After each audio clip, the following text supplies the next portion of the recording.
Hey guys, FBK Napper here. Welcome to another one of my League of Legends guys. This time we're going to be taking a look at Annie. She's an absolute beast. Like a little bear. She's looking cute in that skin. Annie is a very powerful AP carry. She's really squishy, but she can dish out a ton of damage.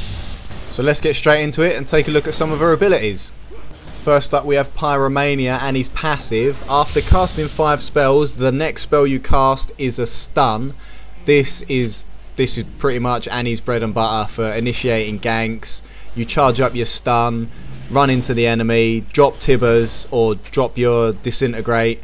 The enemy's stunned, you can follow up with the rest of your combination while they can't move, and it usually results in a kill. Annie's Q is Disintegrate. It's a single target, fairly large amount of damage ability.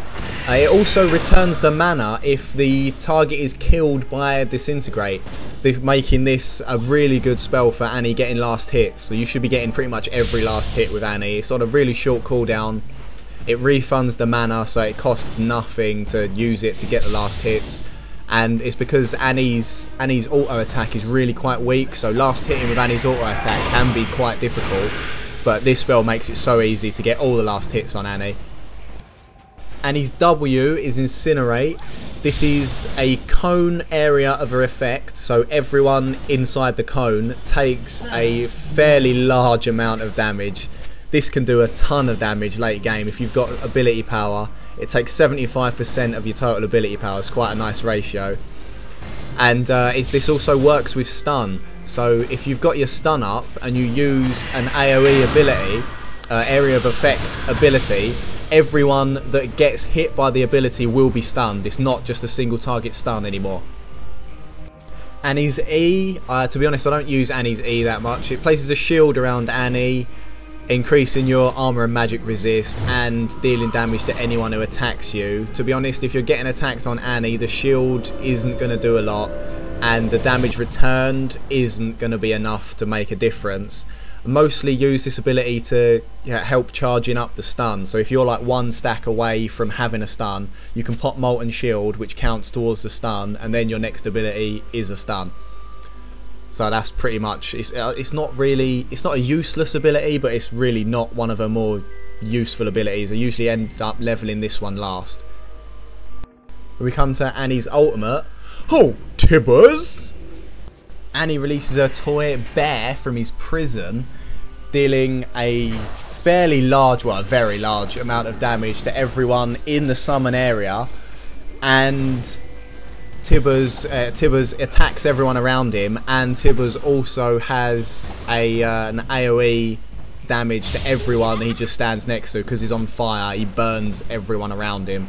Tibbers is an absolute beast. He can pretty much kill people by himself. He doesn't need any help. This can also be used with Annie's passive. So the AoE from Tibbers is a stun. You can have a massive AoE stun and damage, and then you run in and you pop your Q, pop your W, and you've pretty much killed at least one person. You've probably taken 2 or 3 other people down to low health. Wait for your Q to come off a cooldown and finish them off, or your teammates will come in and finish them off. This is dropping Annie's combo on someone. This, the full combo of R, Q and W, is pretty much a guaranteed kill every time on anyone. She's such a beast. She does some ridiculous damage with the wombo combo. Items on Annie are fairly standard AP caster items. We're just stacking as much AP as we can get, to be honest. Sorcerer's Shoes, because you need the magic penetration. Doran's Ring to start, which is always nice, early ability power. Rabadon's Death Cap is like the best AP item. You could go for a... what is it? The Medjal's Soul Stealer, but getting the stacks isn't a guaranteed thing. So it's whether you feel you're going to get a lot of kills, a lot of assists, which to be honest you should be on Annie, but it's how much you die as well. Like, you're going to end up losing stacks for dying and everything. Early game, Annie should be quite reserved. I mean, until you get level 6 and Tibbers, you're pretty squishy with not much comeback. You've got some powerful abilities, but you've only got 2 parts to your 3-part combo, and that it's not going to be enough to kill someone unless they're really low. Like, I mean, you can take some pokes, you can be like you like poke at the enemy a little bit. You're mainly trying to just pick up last hits and everything until you get level 6. Down comes Tibbers, down comes the combo.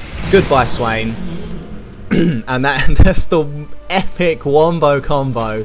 You charge up your stun by last hitting minions, charge up your stun, get 5 stacks, drop Tibbers on someone, finish up with the rest of your combo, and 99% of the time that is a guaranteed kill. And that pretty much sums up Annie. She's just a wrecking ball. Running in, like, her abilities aren't that complicated. They just look at this ridiculous damage. Swain was full health, just instantly flashed in, stunned, dead. Drop the combo. That's pretty much how you play Annie. Just learn to drop the combo. Pick your targets well, obviously.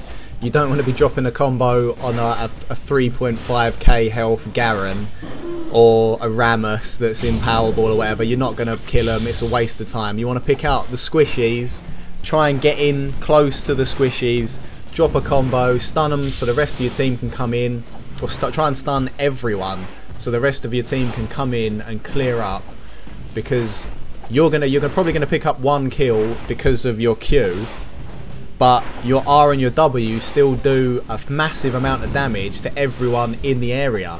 So your team's going to come in for team fights and their whole team's going to be half health, maybe less than that, just because of your R and your W hitting many targets. Because you're Annie and you're the AP carry, you're going to want to be mid. You usually want your AP carries mid because they can get nice farm and it's easier to gank mid. As we see here, I jump in, I suppress Swain, Annie comes in, perfect stun just after my suppression wears off.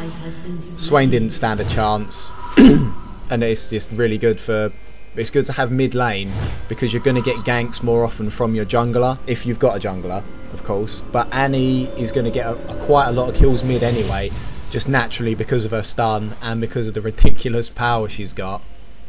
And you want your AP carry in mid to get as farmed as they possibly can, so they're knocking people out of the game in every team fight. They're not under farmed. If you're in a lane, you might not be getting all the last hits. You might not be getting as many kills as you really should be. Like you need a lot of money for the item build.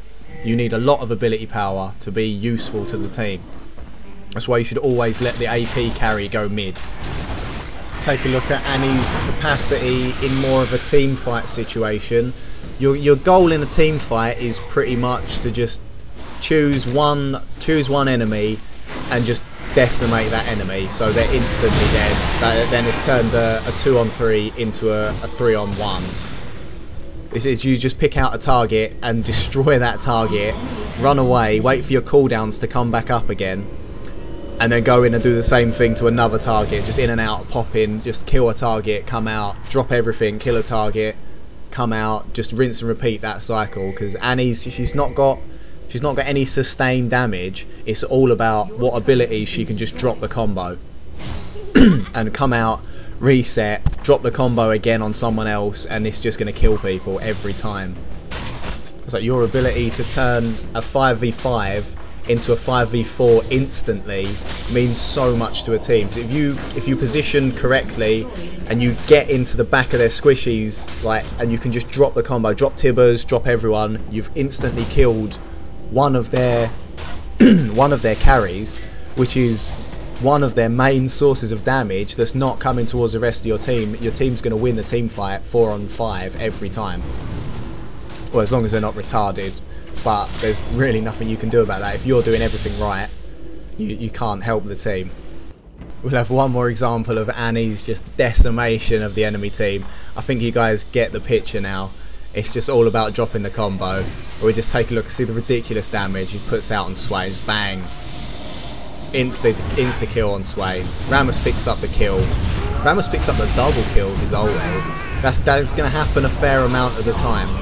Yeah, your kills are gonna be stolen quite a lot, just simply because people attack faster than you do, and you do all the damage, leave them with a sliver of health, and someone else will come in and just finish them off, like a little auto attack or something, just to do that little bit of extra life that they've got, just to pick up the kill.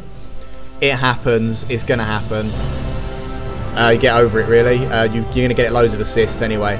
But this has been my Annie guide. I hope you've enjoyed it. I've been FBK Napper. Thanks for watching. Please remember to like, comment, subscribe, guys. I'll see you next time.